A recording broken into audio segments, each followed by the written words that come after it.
Students, welcome to बक्स Rajendra classes.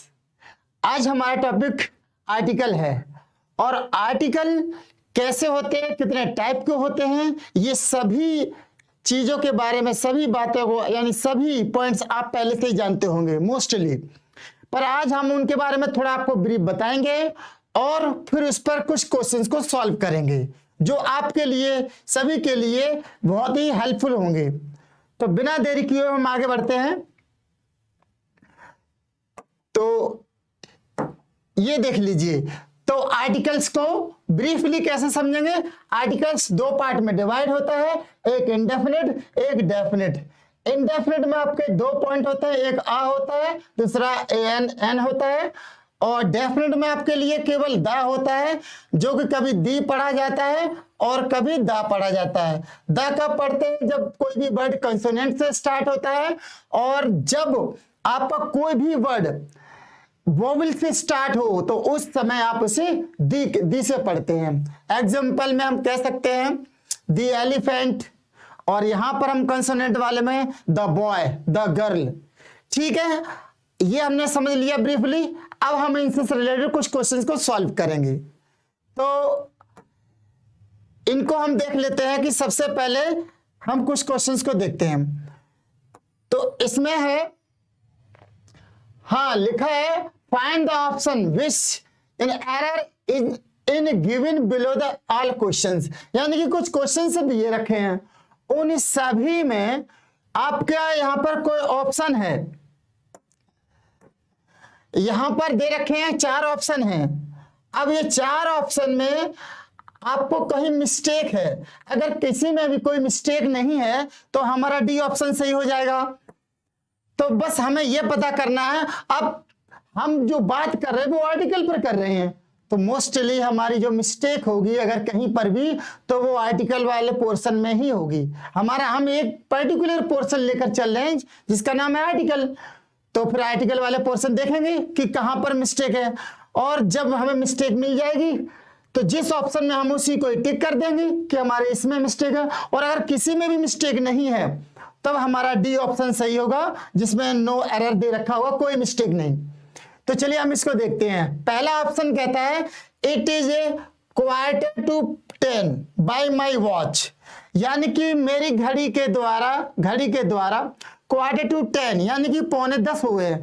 अब एक बात आप सोचिए, ये सेंटेंस आपको इस तरह से लिख रखा है quarter to, it is a quarter to, इसके बाद पूरा सेंटेंस शुरू होगा it is a quarter to 10 by my watch. अगर इसमें कहां मिस्टेक है तो हमें याद रखना चाहिए क्वार्टर पे से, तो इट इज में ए, ये ए होना ही नहीं चाहिए था। It is quarter to 10, quarter past, quarter to, but ए नहीं हो सकता है। तो ये हमारा यहाँ पर कोई आर्टिकल यूज नहीं होना चाहिए था, बट उन्होंने किया है, तो इसका मतलब ये हो गया कि हमारा जो ए पोर्शन है ये हमारा सही है, क्योंकि इसी में ही मिस्टेक है, बाकी हमारे ठीक है। देन नेक्स्ट हमारा है,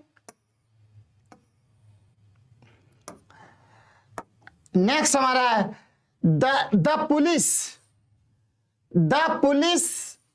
आस्क्ड अस, पुलिस ने हमसे पूछा, ठीक है, अबाउट अवर मूवमेंट्स, हमारे कार्यकलाप के बारे में कि हमने क्या किया या कहां क्या, on A night of crime, यानी कि उस रात पर जब क्राइम हुआ। तो जब किसी के बारे में बात कर दी जाए तो वो एक पर्टिकुलर स्पेशल हो जाती है, जब उसके बारे में उसको मेंशन कर दिया जाता है तो वो एक स्पेशल बन जाती है, स्पेशल के लिए निश्चित हो जाता है, और निश्चित को ही डेफिनेट कहते हैं, और डेफिनेट में द आता है। तो अब देखिए यहां पर ये कहता था पुलिस आस्क्ड अस, पुलिस ने हमसे पूछा अबाउट आवर मूवमेंट्स, हमारे मूवमेंट्स के बारे में, on A night of crime, यानी कि क्राइम की नाइट को हम कहां थे, कहां क्या कर रहे थे, ये सब पूछ रहा। तो यानी कि वो स्पेशल हो गई, मेन हो गई। तो नाइट जो है स्पेशल हो जाने पर ए नहीं आएगा, यानी कि यहां पर द का प्रयोग होना चाहिए। On the night of crime ये होना चाहिए। और इसी टाइप के क्वेश्चंस आते हैं आपके मोस्ट इंपोर्टेंट। तो अब हमारा सही जो राइट है वो हमारा सी ऑप्शन है, क्योंकि मिस्टेक इसी में है, यहां पर द का प्रयोग होना चाहिए था। नेक्स्ट क्वेश्चन है थर्ड क्वेश्चन। तो थर्ड क्वेश्चन में देखेंगे हम क्या है। In science the credit goes to a man. Science में जो क्रेडिट है वो एक आदमी को जाता है, ठीक है, ओके। हु कन्वाइंस द वर्ल्ड, जिसने पूरी दुनिया को मनाया है, अच्छा। एंड फिर क्या है, नॉट टू द मैन, उस आदमी को नहीं, टू होम, जिसको द आइडिया फर्स्ट होकर पहला आइडिया आया है। अब एक बात ध्यान दीजिए, दा का प्रयोग जब किसी पर स्ट्रेस दिया जाए और जिसके बारे में ज्यादा बात की जाए तो उसके आगे दा का प्रयोग होता है। तो यहां पर क्या कहता है, साइंस में क्रेडिट उस आदमी को जाता है, तो इसका मतलब है जिसने दुनिया को बनाया। इट मीन्स क्या हो गया है कि वो आदमी स्पेशल हो गया जिसने, तो जब भी ऐसा दिया जाए तो उसके आगे, और फिर ये अगर हम इसको पढ़े, in science the credit goes to a man who convince, तो इसका रिलेटिव प्रोनाउन यहां दे रखा है पहले से ही। हु से पहले जो नाउन हो उसके आगे हमेशा द का प्रयोग होता है, हमेशा होगा, कहीं पर भी हो। तो अब अगर ये चीज देखना चाहते हो एकदम से यहीं पर, तो यहां देख लीजिए, टू हुम द मैन आया है ना, देखिए पहले द का प्रयोग हुआ, बिल्कुल सही है ये। तो यानी कि हमारे मिस्टेक कहां निकली, फर्स्ट ऑप्शन में। तो थर्ड क्वेश्चन में जो पहला ऑप्शन है आपका, इसी में ही मिस्टेक है। हम आर्टिकल की तो मिस्टेक फाइंड कर रहे हैं, हम धीरे धीरे मिक्स करेंगे, पर अभी हम एक पर्टिकुलर पॉइंट्स पर चलेंगे। आर्टिकल है, प्रोनाउन, इन सभी पर हम क्वेश्चंस को सॉल्व करेंगे, पर्टिकुलर में फाइंड करने की कोशिश करेंगे। तो अभी हमारा आर्टिकल पर चल रहा है, तो आर्टिकल ही मिस्टेक होगी इसमें, बाकी ठीक है। तो नेक्स्ट क्वेश्चन है हमारा, तो फोर्थ क्वेश्चन में क्या है, इट इज ओनली आफ्टर, ये केवल उसके बाद, किसके बाद, the match is over that people realise how exciting it is. देखिए क्या बोलते हैं कि ये बिल्कुल उसके बाद, केवल क्या, जब मैच ओवर हो गया, मैच खत्म हो गया और लोग एकदम से एक्साइटेड थे कि कितना एक्साइटमेंट था। एक बात समझ में ये नहीं आई, कौन से मैच की बात कर रहा है, football match, cricket match, volleyball, इसने किसी के बारे में पर्टिकुलर मेंशन ही नहीं दिया। जब पर्टिकुलर मेंशन नहीं होता है तब दा का प्रयोग नहीं आता, उस समय इंडेफिनिट हो जाता है वो, और जब इंडेफिनिट हो गया तो उस समय हमारा दा नहीं आएगा। तो ये मैच बता नहीं रहा कौन सा मैच है, तो यहां पर हम अ मैच करेंगे क्योंकि एन आ नहीं सकता वहां। तो हमारा ये सही कैसे होगा, it is only after a match, एक मैच के बाद, is over that people realise how exciting it is. तो हमारा जो मिस्टेक थी वो बी ऑप्शन में है, बाकी किसी में नहीं। तो ठीक है, तो इसके बाद हम नेक्स्ट चलते हैं फिफ्थ क्वेश्चन पर। फिफ्थ क्वेश्चन में हम देखते हैं कि इसमें क्या है। फिफ्थ क्वेश्चन क्या कहता है, of the two sisters she is better, no error. चार ऑप्शन है हमारे, तो पहला हमारा सही है, ऑफ द टू। जब पहले से इस तरह से of the three, of the कुछ भी कहा जाए तो आप याद रखना जो नंबर है वो सर्टेन है, टू की कह रहा है ना, तो इनकी इसका मतलब ये हो गया कि दो ही सिस्टर होंगी। अगर थ्री देता तो वो भी सर्टेन होता, फोर होते तो वो भी। तो ऐसी सिचुएशन में उस नंबर के आगे हमेशा द का प्रयोग होगा। तो ये तो हमारा पहला सही है। हम बी ऑप्शन में आए, बी ऑप्शन में आते हैं, ये हम, तो इसमें मिस्टेक नहीं है, हम इसको हटा देते हैं। तो ये हाँ, तो ये ठीक है, इसको नहीं छेड़ेंगे बिल्कुल भी। सिस्टर्स सी, ये भी ठीक है, इसमें तो ऑप्शन ही नहीं है ए एन डी वाला कुछ भी, तो इसमें बिल्कुल नहीं इसको। लेकिन सी ऑप्शन देखिए क्या बोलता है। सी ऑप्शन कह रहा है कि इज बेटर, याद रखना होगा सी इज द बेटर होना चाहिए। जब भी हमें ऐसा क्वेश्चन दिया जाए, नंबर पहले बता दिया जाए और फिर किसी एक पर्टिकुलर पर्सन को कंपैरेटिवली कंपैरेटिव डिग्री में शो किया जाए, तो बेटर कंपैरेटिव डिग्री है। जब बेटर कंपैरेटिव डिग्री है तो यहां पर हमारा द का प्रयोग होगा, तो इसका मतलब मिस्टेक हमारी सी में है, तो हमारा ऑप्शन सही सी है। नेक्स्ट देखते हैं। नेक्स्ट क्वेश्चन है हमारा 6। तो 6 में क्या है, the most happy marriage would be a union of A deaf man and a blind women. तो समझेंगे, हमें आर्टिकल ही फाइंड करना है, तो इधर उधर देखना नहीं, लेकिन फिर भी हम पढ़ेंगे। द मोस्ट, ये ठीक है, यहां पर कुछ नहीं है। मैरिज वुड बी, इसको भी नहीं टच करना। अ यूनियन, हमें याद रखना चाहिए कि कहीं का भी यूनियन हो, United state of America, United kingdom, unite जब मिलकर बनते हैं तो वहां पर पहले से ही आपका हमेशा द का प्रयोग होता है, तो यहीं पर मिस्टेक है, यहां पर द का प्रयोग होना चाहिए।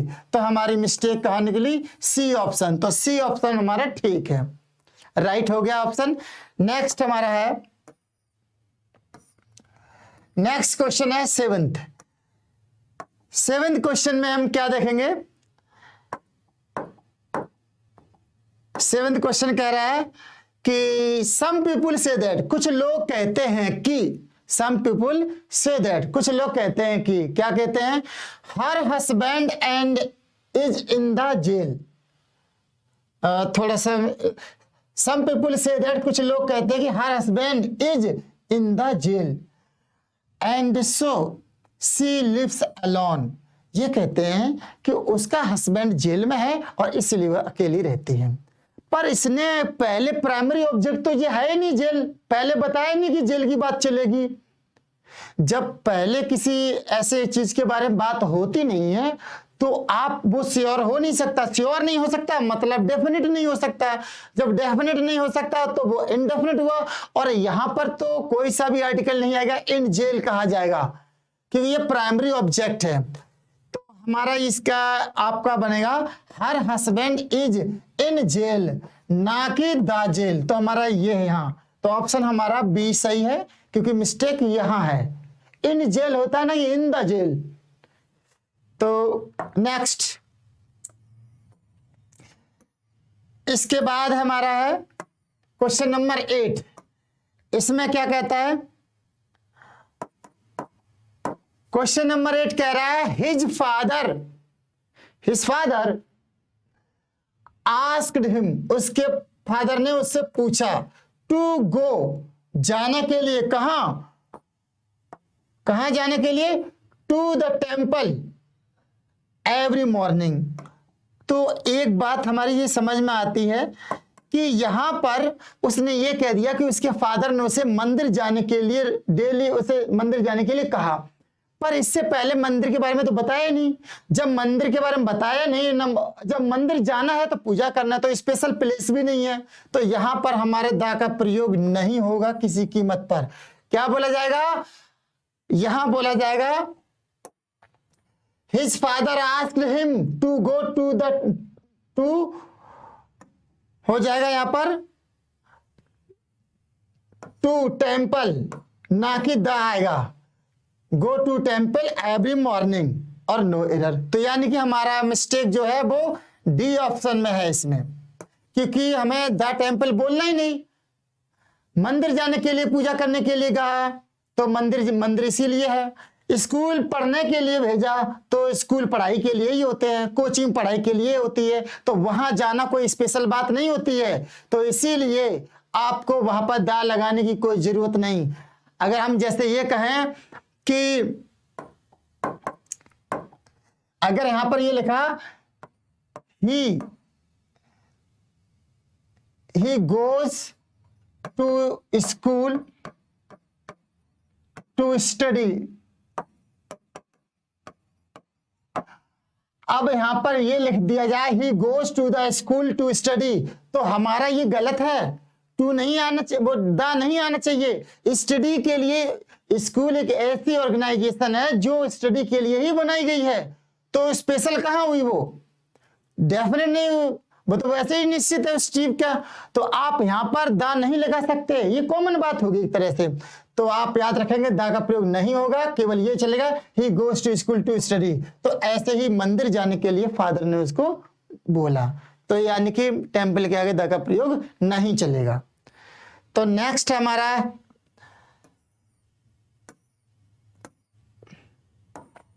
Question number 9। तो क्वेश्चन नंबर 9 क्या बोल रहा है? There was little milk, most important question है ये। There was little milk in the refrigerator and she gave it to her crying son. मतलब ये कहना चाहता है कि रेफ्रिजरेटर में थोड़ा दूध था कुछ, जो कि उसने अपने रोते हुए बच्चे को दे दिया, लड़के को दे दिया। अगर थोड़ा होगा कुछ तभी तो दिया होगा। और इसके बारे में मैंने बताया भी है कि लिटिल,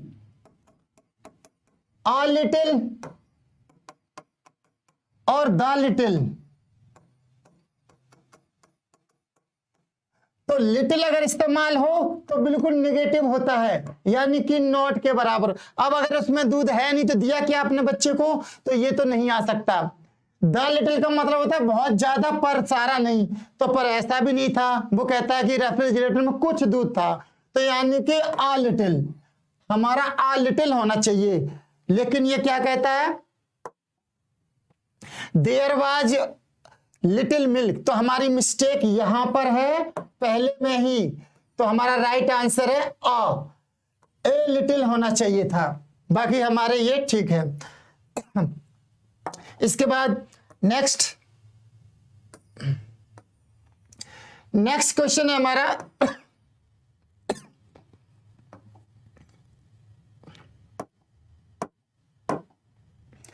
हाँ, ही Leeds a very luxurious life, so he goes to every part of India.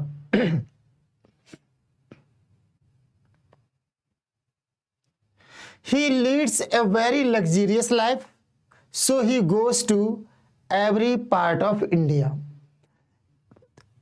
He leads का मतलब है चलाता है, करता है, जीता है अपनी life. A very luxurious life, एक बहुत अच्छी लाइफ, शानदार। So he goes to every part of India. तो यहां पर आपके ये भी ओके है, अ वेरी लग्जरियस लाइफ। तो ही लीड्स वेरी लग्जरियस लाइफ। एक ही क्या जरूरत है इसमें? सीधी सिंपल बात है कि एक बहुत अच्छी लाइफ, तो एक की जरूरत नहीं हुआ, बहुत अच्छी लाइफ जी रहा, ऐसा होना चाहिए। एक नहीं होना चाहिए, जैसे एक जी रहा फिर दो जी रहा। तो हमारा मिस्टेक ये है, तो यानी कि बी ऑप्शन हमारा राइट है, क्योंकि मिस्टेक हमारे बी ऑप्शन में है। ए का प्रयोग मतलब कोई आर्टिकल का प्रयोग नहीं होना चाहिए। हाँ, ये चलेगा, he leads very luxurious life, so he goes to every part of India. इसके बाद नेक्स्ट है हमारा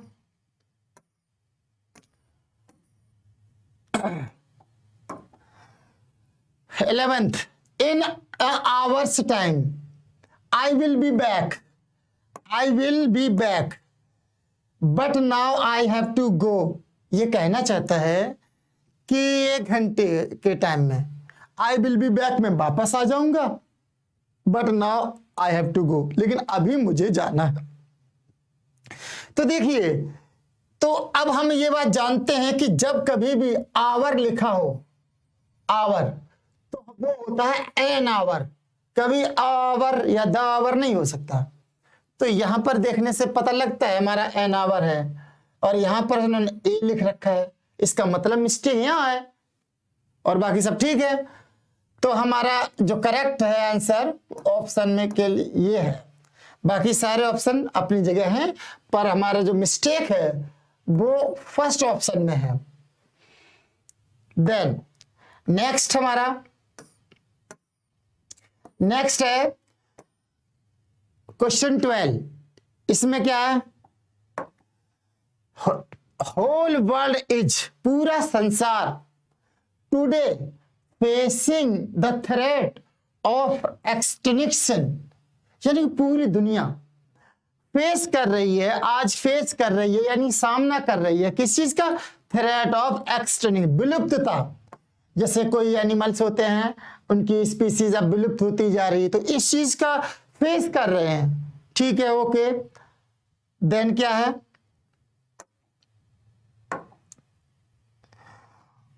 okay, due to the invention of science, ज्यादा साइंस में इन्वेंशन किया गया है, जिसकी वजह से लोग ज्यादा साइंस के जो इंस्ट्रूमेंट हैं, जो उसकी टेक्निक है, उसका इस्तेमाल करते हैं। तो बहुत सी चीजें हमारी जो नेचुरल है स्पीसीज है, वो एकदम से एक्सटिंक्शन में विलुप्त होती जा रही हैं। अब उनका नामो निशान नहीं बच रहा है।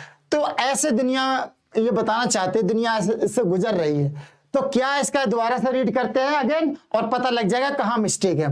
Whole world is today facing the threat of extinction, पूरी दुनिया आज विलुप्तता का सामना कर रही है, due to the invention of science, science में ज्यादा तरक्की होने से, ज्यादा इन्वेंशन होने से की वजह से ये सब हो रहा है।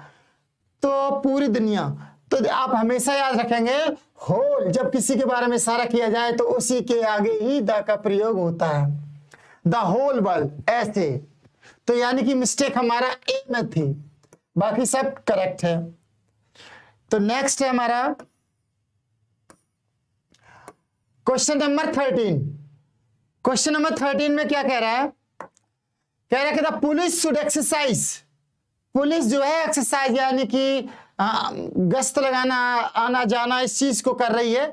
There authority with little bit, मतलब थोड़ा बहुत, सेंसिटिविटी एंड ह्यूमिलिटी, जो पुलिस इधर उधर जो मूव कर रही है, एक्सरसाइज कर रही है, वो बहुत ही कम सेंसिटिविटी और ह्यूमिलिटी को साथ रखे हुए है, मतलब इससे रहित है, वो इससे लेस है, वो उनको सेंसिटिविटी और ह्यूमिडिटी उतनी है नहीं, तो बहुत कम है। तो बहुत कम के लिए हमारा लिटिल तो नेगेटिव आंसर देता है। हम पहले ही बता चुके थे कि ये लिटिल और लिटिल और आ लिटिल और द लिटिल, ये 3 काइंड होते हैं, ये हमेशा नेगेटिव होता है। तो आ लिटिल हुआ, वो कहते हैं थोड़ी सी सेंसिटिविटी और ह्यूमिडिटी दिखाई है, साथ में रहते हैं, तो इसका मतलब ये हो जाता है कि थोड़े के लिए हमारा ए लिटिल आता है, और यहां पर तो कुछ इस्तेमाल ही नहीं किया उसने, तो इसका मतलब है हमारा बी ऑप्शन जो है वो करेक्ट है, इसी में एरर है, यहां पर आ होना चाहिए था। इसके बाद 14 क्वेश्चन हमारा क्या कह रहा है उसे देखिए। 14 क्वेश्चन कहता है कि the answer to all the sufferings of human beings lies in the science. तो आंसर जो है to all the sufferings of human beings, जो भी ह्यूमन है उनकी, उसकी परेशानियों का, उसकी प्रॉब्लम्स का जो आंसर है वो साइंस में ही मिलेगा, ये कहना चाहता है। तो क्या कहना चाहता है यहां पर देखिए, human beings lies in the science, और साइंस का मतलब है एक सब्जेक्ट, और जब सब्जेक्ट होता है तो आप याद रखिएगा किसी भी सब्जेक्ट के आगे द का प्रयोग नहीं होता है। तो यहां पर उसने द का यूज किया है, तो इसका मतलब यह हो जाता है कि द का यूज नहीं होना चाहिए था। The science, the math, the physics, ऐसा कुछ नहीं बोला जा सकता, सीधा सीधा होना चाहिए था human beings lies in science, इतना होना चाहिए था, ना कि इन द साइंस। तो नेक्स्ट क्वेश्चन, तो हमारा इसमें जो हमारा सी, इसमें सी आंसर हमारा करेक्ट है क्योंकि मिस्टेक इसी में ही है। नेक्स्ट क्वेश्चन पे चलते हैं। Question number 15। अब ये हमारा क्वेश्चन 15 है। इसमें क्या कह रहा कि द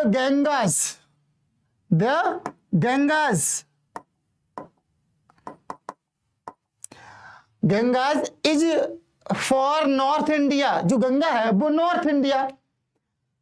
और फिर क्या है, what Krishna is for south India. यानी कि दो नदियों के बारे में बता रहा है। ये क्या कह रहा है कि जो गंगा नदी है वो नॉर्थ इंडिया में फेमस है, उसको माना जाता है ज्यादा, और जो कृष्णा है वो साउथ इंडिया में मानी जाती है, बहुत ज्यादा पवित्र मानी जाती है। तो चलिए देखते हैं कैसे, कहाँ मिस्टेक है इसकी। आर्टिकल की मिस्टेक है, हम पहले ही आपको बता चुके हैं, उसी पर हम प्रैक्टिस भी कर रहे हैं। पहला क्वेश्चन कहता है द गंगास, किसी भी नदी के आगे उसके दा का प्रयोग होता है, यूज होता है, हम जानते हैं। तो यानी कि इसमें कोई मिस्टेक्स नहीं, आगे बढ़ेंगे। बी सेक्शन में देखते हैं क्या, इज फॉर नॉर्थ इंडिया, इसमें कोई मिस्टेक नहीं, आगे बढ़ेंगे। सी में व्हाट कृष्णा, देखिए कृष्णा जो कि एक रिवर का नाम है, बट इसने दा का यूज नहीं किया यहां पर, तो हमारा यहां पर दा का प्रयोग होना ही चाहिए। तो यानी कि इसमें मिस्टेक कर दी इसने, तो आपका जो एरर है वो इसमें है। तो सी ऑप्शन में रॉन्ग है, बाकी जब सी ऑप्शन रॉन्ग है तो बाकी सब करेक्ट ही होंगे। तो ये हमारा करेक्ट आंसर है सी। और ये 15 क्वेश्चन ये लास्ट क्वेश्चन था हमारी इस सीरीज में। तो फ्रेंड्स ये आपके लिए बहुत ही यूजफुल होगा। आई होप कि आप इसे सीखेंगे और ज़्यादा आप कंटिन्यू बने रहिए हमारे साथ, और भी वीडियो इसी से रिलेटेड हम अपलोड करेंगे।